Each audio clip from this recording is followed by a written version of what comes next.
On est d'abord une maison, on a acheté, on avait quand même des frais derrière, enfin une famille, les enfants tout petits. Loïs il avait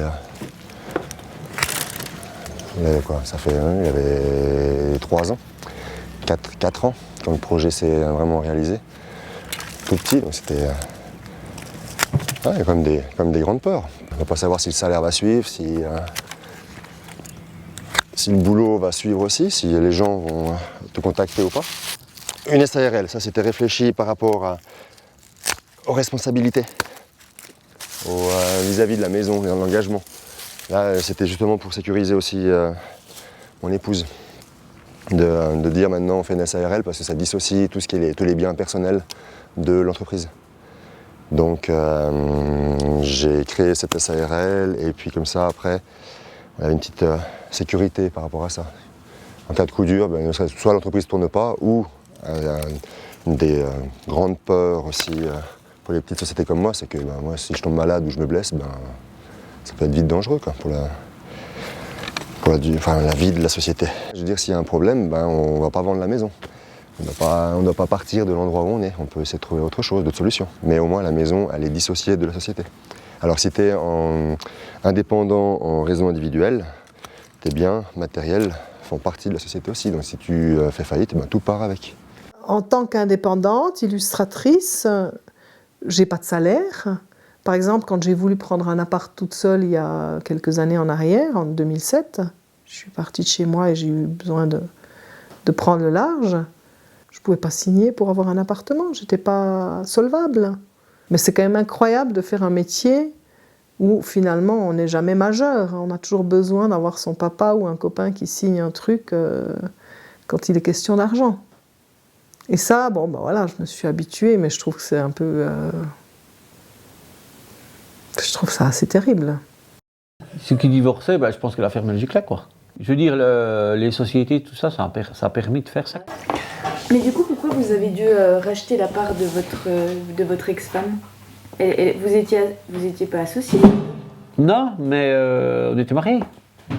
Et puis il n'y avait pas de... Ce qu'on a capitalisé, c'était autant elle que moi.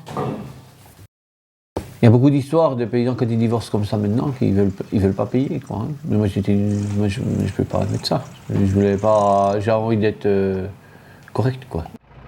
C'est très dur psychologiquement de travailler. Ouais, quand tu te retrouves tout seul, du coup, ils bossent moins, quoi. Tandis qu'avant, s'il fallait bosser jusqu'à minuit, je bossais jusqu'à minuit, quoi. C'est comme ça qu'une ferme peut se casser la gueule petit à petit, quoi. C'est ça qui me fait peur. On n'imagine pas qu'on peut tomber dans un trou sans fond, quoi. Il n'y a pas de fond, hein, parce que tu descends tout le temps. Il y avait un équilibre qui était, parce qu'on s'est mariés pendant on était 20 ans ensemble. On était militants en même temps. Du coup, on partageait une passion, quoi. Je pense que ça allait bien de ce côté-là. Hein. Ouais. Puis la ferme tournait bien, voilà, quoi.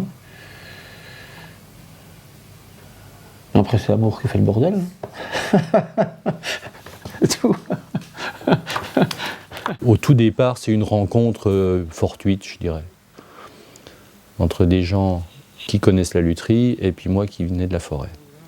Moi, j'avais déjà eu d'autres entreprises qui avaient marché, je me suis dit, il n'y a pas de raison que celle-là ne marche pas, donc voilà, allons-y gaiement. Mais compte tenu de l'investissement qu'il y avait à faire en termes d'achat de matières premières, d'achat des arbres, parce que ça coûte quand même assez cher, achat de matériel, la solution de la SARL s'est assez rapidement imposée. Et puis moi, je voyais à travers ça aussi l'intérêt, c'est que c'est une structure qui est particulière, propre, dans laquelle chacun a des billes, des actions, des parts, qu'on puisse acheter, vendre, transmettre, enfin voilà. Et ça me semblait la formule la plus saine, quoi. Je ne me voyais pas en tout cas prendre ça tout seul à ma charge. Le problème des petites boutiques, c'est qu'elles sont petites.